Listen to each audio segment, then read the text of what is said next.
ఆ దెబ్బకు ఇగో ఈ 3 గట్టినే ఈ కుప్పగూలినాయి. ఆయన పడ్డట్టే ఉంది మంచం మీద నుంచి వెళ్ళాలి కదా. ఒక నిమిషం అండి, ఎందుకంటే ఒక నిమిషం విలేకరులు అందరూ కూడా దయచేసి మీరు కూడా విషయాన్ని అర్థం చేసుకొని ఇది చాలా క్లారిటీతో పబ్లిక్ చెప్పాలి. ఎందుకంటే ఒక డిస్ఇన్ఫర్మేషన్ క్యాంపెయిన్ నడుస్తుంది, మీరు కూడా కొంతమంది ప్రభావితం. ఇప్పుడు సీఎం గారు చెప్పే విషయం మీరు అర్థం చేసుకోవాలి. శ్రీపాద ఎల్లంపల్లికి నీళ్లు చేరంది, వ్యవసాయానికి నీళ్లు వాడలేము, అది ఒక క్లారిటీ ఉంది కదా. శ్రీపాద ఎల్లంపల్లికి నీళ్లు చేరంది, ఆ water cannot be use for agriculture. ఈ బ్యారేజ్లలో ఎక్కడ ఆయకట్టు లేదు. ఈ మూడింట్లలో మీరు ఫస్ట్ అది అర్థం చేసుకోరు. ఈ 3 బ్యారేజ్ల కింద ఎక్కడ ఆయకట్టు లేదు. ఇవన్నీ పంపులు లిఫ్టులు బ్యారేజ్లే. శ్రీపాద ఎల్లంపల్లి పోసిన తర్వాతనే వ్యవసాయానికి వాడతారు. చెప్పండి. సో శ్రీపాద ఎల్లంపల్లి నీరు చేరంది, వాళ్ళు ఇప్పుడు ఏం చేస్తున్నారు, వాళ్ళు ఈ డిస్ఇన్ఫర్మేషన్ క్యాంపెయిన్ ప్రాణహిత నుంచి కొన్ని నీళ్ళు వస్తున్నాయి. ఓకే, ప్రాణహిత నుంచి నీళ్ళు వస్తే కిందకి పోయే నీళ్ళని చూపెట్టి ఇది ఫ్రీ ఫ్లోలో ఎందుకు లిఫ్ట్ చేస్తలేరు అనేది వాళ్ళ ఎప్పుడు చెప్తున్న పాయింట్. ఇప్పుడు ఫ్రీ ఫ్లోలో కొంతసేపు నీళ్లు లిఫ్ట్ చేయవచ్చు అని అనుకుందాం.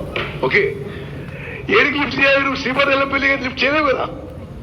నేను ఆ రిటైర్డ్ ఇంజనీర్స్ కూడా మాట్లాడినా, మీరు ఎట్లా అంటున్నారు, ఇది ఎట్లా ప్రిస్క్రిప్షన్ అడిగినా అంటే ఏముంది, ఆ అన్నారం సుందిల్లా బ్యారేజ్, అసలు అన్నారం సుందిల్లా బ్యారేజెస్ సీఎం గారు చెప్పినట్టుగా చాలా స్పష్టంగా ఆ ఫౌండేషన్ అనుమానాస్పదంగా ఉంది. The foundation is suspect. Foundation cannot be relied upon without proper testing and rehabilitation అని నేషనల్ డ్యామ్ సేఫ్టీ అథారిటీ 1% చెప్పారు. ఏమన్నారు వాళ్ళు, ఈ 3 బ్యారేజెస్ కి ఒకే టైం ఫౌండేషన్ వాడినరు. అది ఇంకా క్లారిటీ ఇవ్వాలి మీకు. యాక్చువల్లీ వ్యాప్కోస్ డిపిఆర్ లో ఏమని చెప్పిండ్రు, షీట్ పైల్ ఫౌండేషన్ వాడాలని చెప్పిండ్రు. హరీష్ రావు గారు ఇరిగేషన్ మంత్రిగా ఆ ఫౌండేషన్ మార్చి షీట్ పైల్ ఫౌండేషన్ తీసేసి సీకన్ పైల్ ఫౌండేషన్ పెట్టినరు.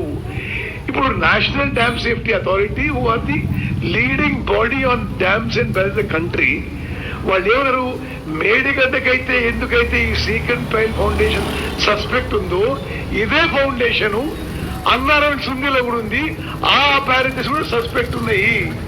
ఆ బ్యారేజ్ కూడా మీరు టెస్టింగ్ చేయండి, రిహాబిలిటేషన్ చేయండి, ఉపయోగించలేరు అని చెప్పిండ్రు.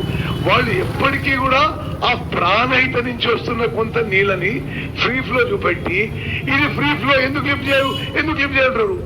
అసలు 3 బ్యారేజెస్ లో కూడా ఒకే ఫౌండేషన్ ఉంది.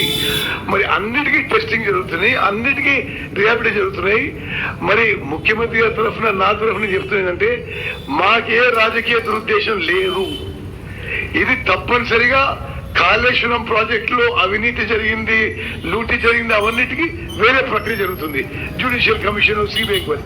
ఇది సాంకేతికంగా ఏ విధంగా మరి ప్రజాధనం ఉపయోగపడ్డది, దీన్ని ఎట్లా తిరిగి ప్రజలకు తీసుకురావాలని మేము నిరంతరం ఇండియన్ ఆర్మీతో సహా తీసుకొచ్చి ప్రయత్నం చేస్తున్నాము. దాని భాగంగానే జాతీయ స్థాయిలో, అంతర్జాతీయ స్థాయిలో best possible most competent agencies ని తీసుకొచ్చి ఇప్పుడు టెస్టింగ్ ప్రక్రియ జరుగుతుంది. ఈ నెల టెస్టింగ్ ప్రక్రియ పూర్తవుతుంది. ఆ తర్వాత ఐఐటి బాంబేతో సహా దేశ విదేశాల్లో #1 డిజైన్ కన్సల్టెంట్ ఈ రిహాబిలిటేషన్ డిజైన్ చేస్తారు. ఆ డిజైన్ చేసిన తర్వాత ఆ 3 బ్యారేజెస్ కూడా రిహాబిలిటేట్ చేసి, రిపేర్ చేసి ఉపయోగంలో తీసుకురావాలనేది మా ప్రభుత్వ ఉద్దేశం.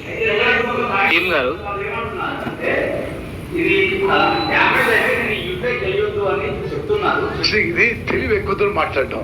మేమేమి ఇప్పుడు తుమ్మిడి అట్టి రేపు నీళ్ళు తీసుకొచ్చి సుందిలో పెట్టలేము. సుందిల్లో రిపేర్ చేసిన తర్వాతనే తుమ్మడిఎత్తి నుంచి సుందిలో తీసుకొచ్చే అవకాశం ఉంది. మేము తుమ్మడిఎత్తి నుంచి ఎల్లంపల్లి తీసుకొస్తామా, తుమ్మడిఎత్తి నుంచి సుందిలో తీసుకొస్తామా, మా ప్రభుత్వం ఫైనల్ డెసిషన్ తీసుకోలేదు. ఆ డిజైను, ఈ డిజైను, ఆ అలైన్మెంట్, ఈ అలైన్మెంట్ ఇప్పుడు ఎక్స్పర్ట్స్ కన్సిడరేషన్ లో ఉన్నాయి. నాట్ ఓన్లీ దట్, ఇప్పుడు తుమ్మిడిఎత్తి నుంచి సుందిళ్ళకి తేవాలన్నా, శ్రీపాద ఎల్లంపల్లికి తేవాలన్నా it will take 2 or 3 years. At least ఆ ప్రాజెక్ట్ పూర్తి చేయాలంటే 2-3 సంవత్సరాలు తక్కువ సమయం పడుతుంది కదా. ఈ లోపల మేమేం చెప్తున్నాం, మరి 2000